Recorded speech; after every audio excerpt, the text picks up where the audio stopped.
Hello everyone, welcome back to the channel.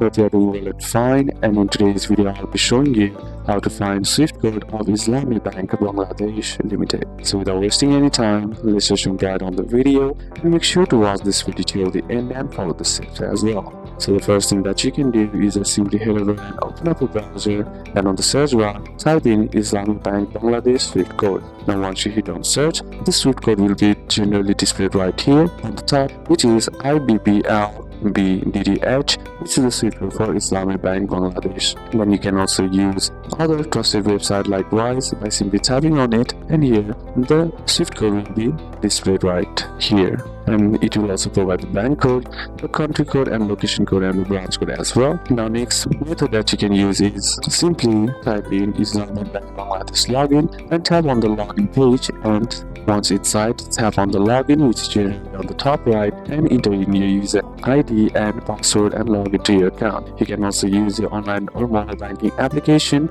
and log in using that as well. And once inside, what you need to do is look account details, and under the account details or international transfers, you'll find the Swift or BIC code. You can also contact the bank and ask your branch or Islami Bank Bangladesh support directly for the exact Swift code linked to your account as well. And IBBLBDDH XXX is the standard code for the head office or general use if you don't have a branch exact code, but specific branch codes like IBBLBDDH110, IBBLBDDH205, etc. are more accurate for receiving international transfers. So these are a couple of steps that you can apply, and that's it for today's video, guys. Hope this video was useful to you. Leave a like if it did, comment down any questions that you have, and see you soon on the next one.